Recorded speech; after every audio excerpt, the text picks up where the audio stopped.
საპატრიარქოს საზოგადოებასთან ურთიერთობის სამსახურის ხელმძღვანელის მოადგილე დეკანოზი გურამ ჭარელაშვილი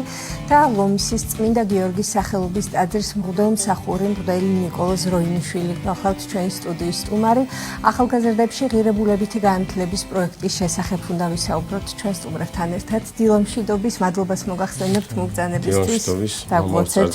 დავუმატებდი რომ არის ღირებულებითი კლუბის ერთ-ერთი კლუბის დამფუძნებელი და არაერთის უკვე.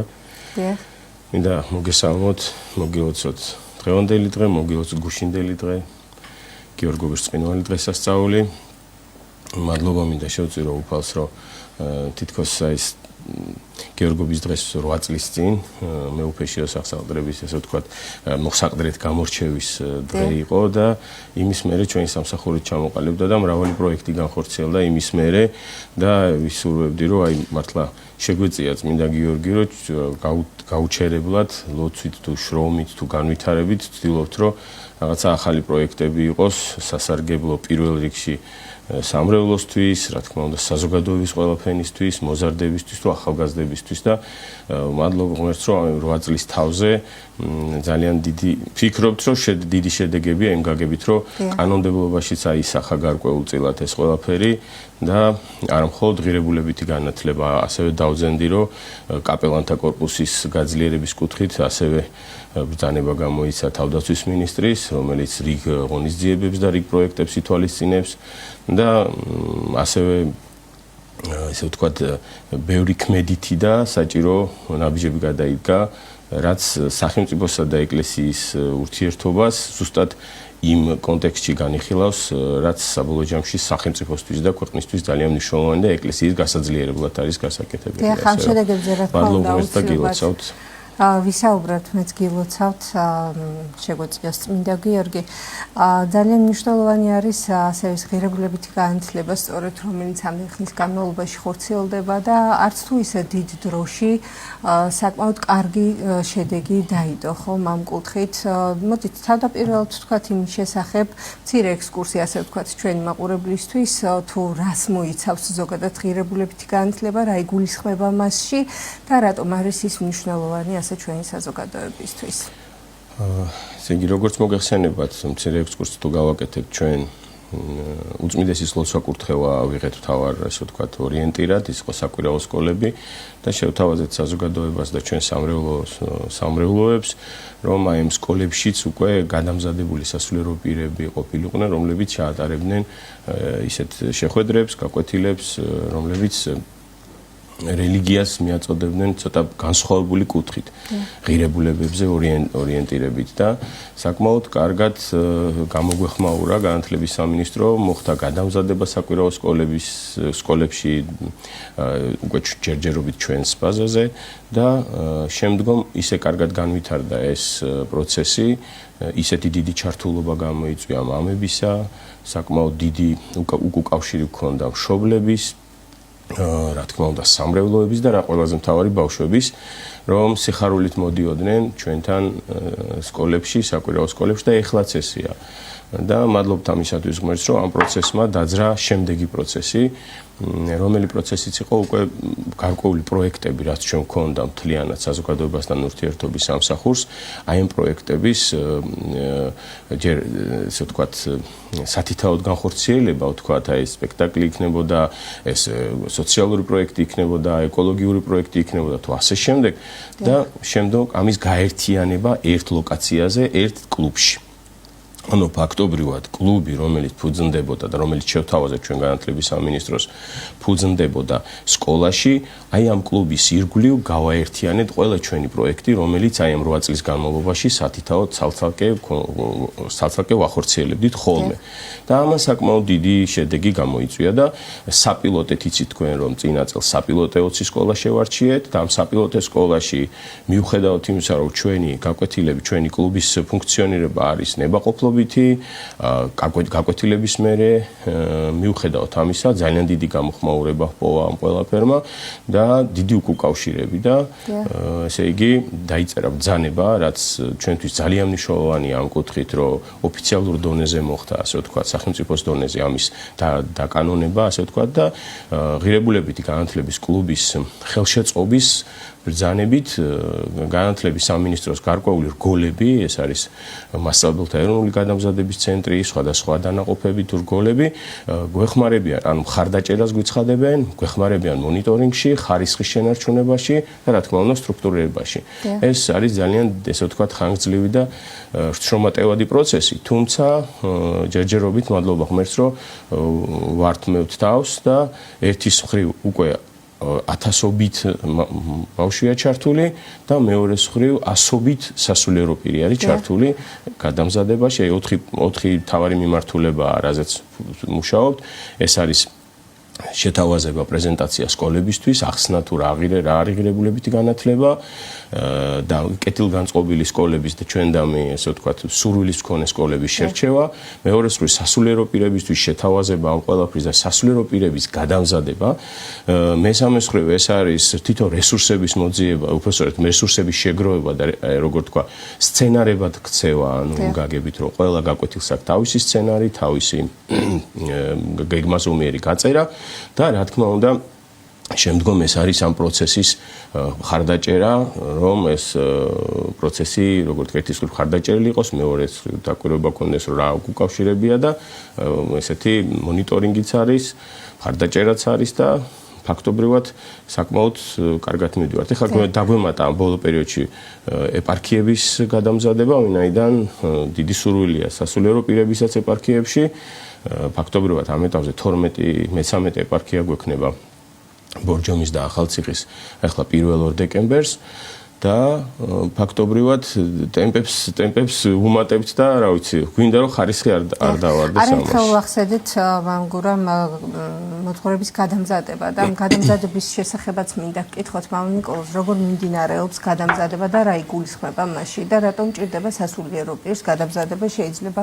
გაჩნდეს კითხვა, როდესაც ღირებულების მამულ ნიკოლოზ შეუძლია თავისივე ისტორია მოყვეს, როგორ მოხდა ამ ამბავში. ხო, ძალიან საინტერესო არის ეს თემა. თავიდან როდესაც გაჟღერდა სასულიერო პირებში, რომ ვაპირებს საჯარო სივრცეში შესვლას, მანამდე საკვირაო სკოლები დაფუძნდა და რა თქმა უნდა დიდი ხალისი და ინტერესით ჩავერთე მე თვითონ, იმიტომ რომ 3 ქალიშვილი მყავს და ვცდილობდი რომ მე მეტარებინა სკოლაში, მე მიმყავდა რომ მამასთან ახლო ყოფილიყო და სკოლაში რომ მივდიოდი, თან მინდოდა რომ ბავშვებს ენახათ ცოცხალი მღვდელი,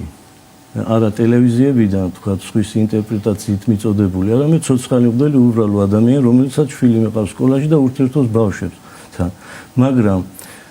ფიქრობდი სულ ნეტა მეტის გაკეთება თუ შეიძლება, თუმცა ერთი მომენტია, რომ სკოლას ეს საჯარო სივრცეში ბავშვთან შეხვედრას თავის სპეციფიკა აქვს. ჩვენ რა თქმა უნდა ახლა საკვირაო სკოლებში, როდესაც ბავშვებს ვიღებთ, ჩვენ ასპარეზზე ვართ, მორწმუნე ოჯახებიდან მოდიან ბავშვები და ჩვენ უფრო გვიორდება მათთან ურთიერთობა. თუმცა აი უკვე სასწავლო სივრცეში რო შევდივართ ასეთ საჯარო სკოლებში, აქ დაგვჭირდა ცოტა შეგვეშინდა ცოტა რაღაც მეტი სიფრთხილე წამოვიდა, რომ საერთოდ სხვა გარემოა ბავშვებს მაინც და მაინც დიდი შეხება არ აქვს თქვა სასულიერო თემატიკასთან, ზოგადადაც დამძიმებულია სიტუაცია ღირებულებითი თვალსაზრისით, ხო ხდება უგულებელყოფა, ნიველირება ამ ღირებულებებისა, წინ წამოდის რაღაც თითქოს ეს მატერიალურ-ტექნიკური პროგრესი, გაჯეტები და რაღაც ბავშვები თითქოს ერთგვარად ამ ტვირთვის ქვეშ არიან მოქცეული, შენ გინდა შველა რაღაცა მიაწოდო. და ამ დროს გაჟღერდა რომ საკვირაო სკოლების ერთი ეტაპიდან გადავდივართ ახალ ეტაპზე და შევდივართ საჯარო სკოლებში. და დაიწყო უკვე როგორც მამამ აღნიშნა ეს სასულიერო პირების გადამზადება. ახლა ეს გადამზადება რა თქმა უნდა რას მოიცავს? მოიცავს არსებობს თანამედროვე მეთოდები, სწავლების თანამედროვე მეთოდები, რომლებშიც ჩვენ მაინც და მაინც გარკვეულები ხო არ ვიყავით, ჩვენ არა ვართ პედაგოგები, მაგრამ უკვე გაჩნდა იმის პასუხისგებლობა, რომ შენ უკვე შეხებაში მოდიხარ საჯარო სკოლის ბავშვებთან და უნდა იცოდე ეს მეთოდები სწავლებისა, როგორ მიუდგება ბავშვი. მერე ჩაერთვნენ ფსიქოლოგები, ანუ გარკვეული ასაკობრივი კატეგორიის სპეციფიკა ხო? ბავშვთა ასაკის ფსიქოლოგები ჩაერთვნენ, რომ ამაშიც გაგვარკვიეს, თუ რა ასაკის ბავშვთან რა მიდგომა, როგორ უნდა წამოიყვანო ამ სიკეთისკენ, რაღაც ეს სასულიერო პირებს გარკვეული ცოდნა გამოცდილება გვაქვს, მაგრამ ამათ უფრო მეტი ნიუანსი და ისეთი კონკრეტიკა შეძინეს ამ ყველაფერს, ხო? რა თქმა უნდა, პედაგოგიკის საფუძვლებში ჩაგვახედეს ისეთ, აი რამხელა საჩუქარი ყავს ხო ჩვენ საქართველოს შალვა ამონაშვილი მაგალითად და ასეთ ადამიანთან ესე იგი მოგვეცა საშუალება რომ პირადი ურთიერთობა ქონოდა გამოცდილება გაეზიარებინა მისთვის ჩვეული ჰუმანური პრინციპები პედაგოგიკისა ჩვენთვის შემოეთავაზებინა ჩვეული თავისი ბავშვურობით ეს მოდელიც კი დადგა საკლასო მოდელი სადაც თვითონ გვანახა პრაქტიკაში როგორ ხორციელდება ეს ყველაფერი და აი გავცოცხლით გავხალისდით თვითონ სასულიერო პირები და რაღაცნაირად ძალიან ეს დიდი სიხარული შემოვიდა თვითონ ჩვენთვის თვითონ ეს მდუღარება პავლე მოციქული რო ბრძანებს სული დუღარენი იყავით ამ დუღარებაში შეგვეწინენ ძალიან მაგრად და ეს ქალბატონი მანანა ჯინჭარაძე მოსწავლეთა პროფესიული გადამზადების ცენტრიდან ქალბატონი ანიკუ დუხაშვილი მენეჯერი ამ არაფორმალური მიმართულებისა ესე იგი როგორც ეს თავს დაგვტრიალებდნენ აი ყველანაირად ხევს გვიწყობდნენ გვიტარებდნენ ლექციებს ინტენსიური გადამზადება წავიდა ეს ინტენსიური გადამზადება მოიცავდა მოკლე კურსებს თუმცა ინტენსიურს თქვა ორ-ორდღიანი კურსები თქვა ჩვენ ხო გრაფიკი გვაქვს გადატვირთული გრაფიკი გვაქვს სასულიერო პირებს თუმცა ყველა მოვიცალე და ჩართული ვიყავით ამ ინტენსიურ გადამზადებაში ეს მთელი დღეს მოიცავდა ეს სხვადასხვა ესე იგი ტრენერები კოუჩები და სხვადასხვა ესეთ ფსიქოლოგები პედაგოგები შემოდიოდნენ და ერთი სიტყვით მაქსიმალურად იზრუნეს ჩვენ მოსამზადებლად რომ ჩვენ როდესაც შევიდოდით უკვე ამ სასკოლო სივრცეში არ დაუბრუნებლიყავით და ის მდუღარება ის თავისუფლად მიგვეტანა რაზედაც აღნიშნე ის სულიერ მდუღარ ბავშვებამდე რომ მათთვის ძალიან ბუნებრივი და ჩვეულის ყოფილიყო მისაღები ნიკოლოზ ერთი არის რომ თქვენ მოემზადეთ შეემზადეთ გარკვეული ცოდნა ის რაც აუცილებელი არის საჯარო სივრცეში მოსწავლეებთან ურთიერთობისა შეიძინეთ გარდა ამისა ძალიან დიდი მნიშვნელობა აქვს ასევე დამხტურს ხო თუ როგორი მომზადებულები დაგვდნენ როგორი მონდომებულები ვთქვათ რამდენად გქონდათ ცოდნა ამ ყოველივეს შესახებ და მათი ინტერესი როგორი არის ვთქვათ გაღრმავდა თუ არა და ასევე რა მოლოდინებიც გქონდათ რაზე არის ხოლმე ძირითადად აქცენტები საუბარი თავდაპირველად როგორი იყო ეს შეხება და შემდგომ როგორ განვითარდა ეს პროცესი მოგახსენეთ როგორც მამა გურამ აღნიშნა თავიდან პრეზენტაცია მოხდა რა თქმა უნდა სკოლებში გავაცანით რას ვაპირებთ და გეგმა ასეთია რომ სკოლებში რო შევალთ ჩვენ უნდა 25 ბავშვიანი კლუბი შევქნათ სადაც ჩვენ უგულშემატკივრად ღირებულებებს წარმოვაჩენთ საკუთარ თავში გამოვიტანთ გარეთ ხარს დაუჭერთ და იმას რასაც უკვე გარეთ ხარს უჭერს იმდანაც შეინარჩუნებთ ხო იმ პრინციპს გარედან ჭირდება დაცვა გარეთ დაცვა ამ პრინციპს რო არ დაკარგ ამას ვაპირებთ მივდივართ სკოლაში და აი დახვედრაზე რო ბრძანებ და რამდენად ზაობა იყო და რამდენად სურვილი მე ახლა 159 საჯარო სკოლაში ვარ და კიდე დაგვემატა კლუბი 155 საჯარო სკოლაში და 12 ბავშვიც რო იყოს დავიწყოთ სათავარ თუ მოусინჯოთ ჩვენი თავი შარშანდელ საპილოტო რეჟიმზეა ლაპარაკი აქ ხო დავამატებ ერთს რომ იმიტომ ესე იგი გაკვეთილების ბოლოა ბავშვები დაღლილები მშივრები ყველას თავისი წრე აქვს და ასე შემდეგ და მოლოდინი ნაკლებად გვაქვს უფრო რწმენა გვაქვს რომ 12 ბავშვი მაინც შეიძლება რომ იყოს სტანდარტი რომ 12 მაინც უნდა იყოს კლუბი რომ ჩამოყალიბდეს ბოდიში ხო და ასე ამ განწყობით რომ ვინც დაგვხვდება იმასთან ვიმუშაოთ რაღაცას ჩვენ და მივდივარ და 187 ბავშვი დაგვხვდა ესე იგი როგორი ორგანიზაცია გასწიეს ადგილობრივმა დირექტორმა მხარდამჭერმა მასწავლებელმა იმიტომ რომ ჩვენ აუცილებლად ყავს მხარდამჭერი მასწავლებელი ადგილზე რომ ჩვენ მაინც იმ პედაგოგიურ ნიუანსებში თუ რაღაცა პატარა დავიბენით მან უნდა რაღაცნაირად დაასრულოს და მადლობა უთხრათ ყველას მას დიახ ყველა მათგანს უღრმესი მადლობა ჩემ შემთხვევაში ქალბატონ ხათუნანებიერიძეს დირექტორს და ლელა მუშკოპიშვილია ჩემი მხარდამჭერი მასწავლებელი 179-ში ხლა 155-ში ჯერ ახლა გავიცნობ რომ ვარ და 187 ბავშვი როგორია ეს ყველაფერი და თავიდან ვთქვით მოდი ვაცადოთ ახლა ახალია და ეტყობა რაღაცა და რო ნახავენ როგორ ეს ყველაფერი და შენარჩუნდა მთელი სემესტრის განმავლობაში მხოლოდ 160 ბავშვამდე ჩამოვიდა მხოლოდ 27 ბავშვი ისიც სკოლიდან გადავიდნენ თქვათ რაღაც ეს შეხიზნული სკოლა არის და რაღაც სხვადასხვა მასში გადანაწილდნენ და ინტერესი როგორი იყო ესე იგი მე რადექი და 187 ბავშვთან ესე ერთ დღეში ერთ საათი ვერ ჩაატარებ და დავყავით ჯგუფებად რა თქმა უნდა და ყოველ დღიურად ესე იგი კვირაში ერთი გაკვეთილი ხომ უნდა ყოფილიყო 5 კლუბი ჩამოყალიბდა ერთ სკოლაში ასეთი არის უმრავლესობა ასეთი დიდი ინტერესი გამოიწვია რომელ 12 და 25 ბავშვზე თითო სკოლაში 2-3 კლუბი არის გახსნილი ისეთი ინტერესია მე ახლა რო შედიხარ იქ ეს ბავშვები ხომ მორიდებულად გიყურებენ. და ეს მორიდება თურმე ის კი ეს სიმორცხვე არის მოლოდინის სიმორცხვე, რომ შენ რამდენად ესე იგი მომცემ გასაკანს რომ მეურთიერთობა ბავშვი გელოდება მორცვა. რო დაინახეს ახლა ჩვენი ემპათია, რომ ჩვენ ესეთი სიყვარულით ეს იმ არაფორმალურ სივრცეში შევდივართ, ჩვენ თვითონაც გვიხარია ბავშვთან ურთიერთობა რაღაცა და ჩვენ უყვებით ჩვენ ისტორიას, ყველას ძალიან ბავშვს აინტერესებს, ეს სცენარები გაწერილია ყველაფერი ეს ძალიან დაკრისტალებულად ეწოდება ეს ღირებულებებზე ცოდნა, მაგრამ ამაში ისიც იგულისხმება რომ რაღაცა მაგალითი რომ უნდა მოვიყვანო აინტერესებს შენ პირად ცოცხალი მაგალითად და შენ რო ესე ბავშვურად უყვები ამ ყველაფერს და მერე თავისი ახსენდება თავის გახსნა იმხელა ინტერესი იმხელა ღიაობა გამოიწვია საბოლოო ჯამში რომ აი არ ვიცი ერთხელ გამახსენდა დავინახე პატარა ბავშვი მდელმა გაირა და დედა უფალო მოდის ანუ უკვე ის რომ შემოსილი ადამიანი სასულიერო პირი შედის ბავშვისთვის ეს არ უკვე ახსენებს რაღაც კარგს უფა რაღაც იქე უკვე ასოცირდები რაღაც კარგთან ხო უკვე შესამოსლითაც უკვე ის თავიდანვე ეს აი რატო სასულიერო პირი რო ამბობენ აი ამიტომ ზუსტად რო უკვე აპრიორი წინასწარ განწყობილად ბავშვის რაღაც ემპათია ებადება რომ რაღაცნაირად იხსნება მის წინაშე და აი მოკლედ კიდე ვიტყვი და მე აი სასიამოვნო და სასიხარულოდ გასაოცარი იყო ხოლმე რომ სცენარში ხო გვაქვს გაწერილი რაღაც სათქმელი რომ ბავშვს თუ გაუჭირდა შენ მიმართულებები მისცე საით წაიყვანოს ყოფილა აი რამდენი უკვე 30-ზე მეტი სცენარი გავიარეთ ხო 1-20-22 სცენარი მახსოვს ზუსტად ასე მეგონა ბავშვებს ეს სცენარი წაკითხული ქონდათ გავხსნელ კითხავს რომ დავსავდით თქვათ რას ნიშნავს შენთვის თანაგრძნობა თქვათ სცენარის მიხედვით საგანკვეთილო თემა არის თანაგრძნობა თუ გადავიდოდი გამხსნელი კითხვა რას ნიშნავს თქვენი აზრით თანაგრძნობა ისე წაიყვანდნენ ისე დეფინიციას განსაზღვრებას ბავშვურად თუ განსაზღვრებას ვერ ახდენდნენ აი მას გვეძახიან და მაგალითი მოყავდათ ისეთი რომ აი პირდაპირ აქცენტს აკეთებდნენ რაც განსაზღვრება მოიაზრებს რასაც და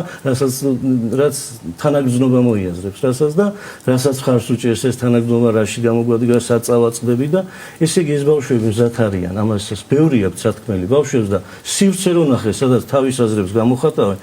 უკვე გამოვიდა ის რომ ღირებულებებს უკვე ხარს უჭერენ ეს ადამიანები. მაგრამ რაც შეეხება თავად ღირებულებებს, რაზე არის საუბარი, იმიტომ რომ ჩვენ მაყურებელს დარწმუნებული ვარ, კითხვა გაუჩნდება, აქ რა თემებზე არის საუბარი ძირითადად, რა იგულისხმება ამ ღირებულებით განათლებაში. შესაძლებელია ზოგს კონდეს კითხვა იმასთან დაკავშირებით და ალბათ იყო კიდევაც ამაზე საუბარი, რომ ბავშვებში შეიძლება ვთქვათ, ყველა არ იყოს მართლმადიდებელი ქრისტიანი, ხო და აქედან გამომდინარე შესაძლებელია თუ არა თუნდაც ინტერესის დონეზე რომ ჩაერთონ თქვათ ეს ბავშვები და დაესწრონ ამ კლუბებში შეხვედრას ან თქვათ აი რა ფორმით არის მიწოდება ამ ყველაფრის აქ მხოლოდ სასულიერო კუთხით არის განხილვები თუ რა მოიაზრება ამ ღირებულებების განხილვაში განმარტოთ აქცენტს არ ვაკეთებთ პროზელიტიზმზე აქ ჩვენ ესე ვთქვათ გამახვილებულება გვაქვს ყურადღება ღირებულებებზე ვთქვათ ზოგად საკაცობრიო პიროვნულ ეროვნულ და რა თქმა უნდა ქრისტიანულ იმიტომ რომ რეალურად ქრისტიანულ ღირებულებებზე დგას სამყარო ჩვენ ეგრე გვწამს და რაც არ უნდა არ თქვა ეს მაინც გამოსჭვივის ყველგან და ყველაფერში ხელოვნება იქნება მუსიკა იქნება გალობა იქნება თუ ყოველდღიურობა იქნება აი ჩვენ ზუსტად მისნად გვაქვს ეს რომ ადამიანებს აი ყოველდღიურობაში რაც მათ მოსწონთ რასაც ისინი არქმევენ კარგს დავანახოთ რომ ეს კარგი მოიტანა ქრისტიანობამ კარგი იმიტომ არის რომ ის დეფინიცია ის განსაზღვრება კარგისა და ცუდის რეალურად ქრისტიანულ სულისკვეთებაზე დგას ჩვენს კლუბებში არიან იაღვეველები სხვათა შორის და არიან მუსლიმებიც და საერთოდ ათეისტებიც იეზიდებიც ანუ რეალურად ნახეთ როგორ არის რელიგიურობა ამ შემთხვევაში თავისებური როგორ თქვა სიფრთხილით და ზომიერ რელიგიურობას დავარქმევდი რა თქმა უნდა არის იმ ჩვენს ტექსტებში თუმცა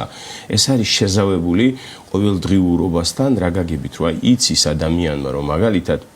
თავის ცხოვრების კონკრეტულ მონაკვეთში თუნდაც აი მეგობრული მიდგომა რა არის მეგობრობა ხო აი მაგალითად განვიხილავთ მეგობრობას როგორ ესმის თანამედროვე ადამიანს მეგობრობა ან როგორ ესმის თანამედროვე ადამიანს სიყვარული როგორ ესმის თანამედროვე ადამიანს მოყვასი ხო ვეუბნებით აი მოყვასი გქონიათ რა ეხლა იყო ზუსტად ეს სახარებისეული მომენტი ხო და მოყვასი ესე ესმის რომ აი ვინც კარგს გამიკეთებს ვინც დამირეკავს ვინც მომიკითხავს ან დამილაიქებს ბავშვებმა იციან ხოლმე ეს რაღაც ხო მაგრამ აი დღეს ქრისტიანობა მე ნენელა მოყვავს იქამდე რომ ეს კარგია კი ბატონო რომ შენ აფასებ მადლიერი ხარ მაგრამ ქრისტიანული სულისკვეთებით მოყვასი არის ვისთვისაც შენ ხარ მოყვას, ვისაც შენ უნდა ეძებო მოყვასი, შენ უნდა გაუკეთო სიკეთო. ანუ ქრისტიანობა არის პროაქტიული. თუ შენ არ დაიწყე ამის კეთება, თუ შენ არ დაიწყე მოძიება, ძალიან ძნელია. ეხლა როგორ შეიძლება ნებისმიერ სარწმუნოების ადამიანს ეს მისთვის არ იყოს, რო იტყვა ინსპირაცია, თან რო იტყვა სათავისო და ასე შემდეგ, ხო? ამიტომ აქედან გამომდინარე ხშირად ჩვენ გვიხდება ხოლმე ზუსტად იმაზე ვარჯიში, რომ ზედმეტად რელიგიურები არ ვიყოთ, რა გაგებთ, არ ვიჩქაროთ და არ გადავიდეთ რაღაცა ზღვარს კი არ რაღაცა დოზას თუ რაღაცა. და აქვე ისიც უნდა აღნიშნოს, რომ მშობლების თანხმობით ხდება ეს ყველაფერი და მათთან შეთანხმებით. არსებობს ფორმები, არსებობს თავიდან, როდესაც კურსნის ბავშვის მოძღვარი, არსებობს ფორმა, ესე იგი, ნებართვის ფორმა, ფოტოს გადაღების, ვიდეოს გადაღების, ექსკურსიაზე წაყვანის და ყველაფერი არის ნებაყოფლობითი. ამიტომ აქ გამორიცხულია ეს. კიდე იყო მომენტი, როდესაც საუბრობდნენ, რომ თითქოს სამოქალაქო თემატიკა ჩავანაცვლეთ, ამ დროს ესე. ნამდვილად არ იყო, ჩვენ სულ სხვა მიმართულება გავიღეთ და ფაქტობრივად აღმოჩნდა, რომ ეს მეოთხე კატეგორიის ხო, მესამე კატეგორიის ქმედით ცოდნაზე, ხო, ესე იგი მესამე კატეგორიის ცოდნის გააქტიურებაზეა ჩვენი, ასე ვთქვათ, მთელი მიმართულება. შეხებაში კი ვეხებით ცოტ-ცოტა, მაგრამ შეუძლებელია არ მოხვიდე შეხებაში სამოქალაქო განათლებასთანაც, ლიტერატურასთანაც, რელიგიასთან შეხებაში, მაგრამ არაფერს არ ვანაცვლეთ სინამდვილეში. აი მაგალითად თემატიკა შეიძლება მათ აქვთ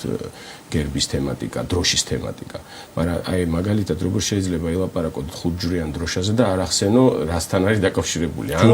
გერბზე, ან მაგალითად ჰიმნზე. თუნდაც ხო შეიძლება ეგეთი რამე. იგივე პატრიოტიზმზე როდესაც ამ ქვეყნის შვილი ხარ, თავისთავად არ აქვს მნიშვნელობა. ღირებულებები ერთმანეთს განაპირობებენ, გამოდიან ერთმანეთს. და ასე რომ მთლიანობაში რაც ჩვენ ირგვლივ არის, აი ამის ზომიერი და ნახეთ ბავშვს ახლა თანამედროვე ბავშვს რა ჭირდება? ეს არის ემოციური მხარდაჭერა, რაცაც ვფიქრობთ, რომ აი ეს გამოწვევა ძალიან მნიშვნელოვანია და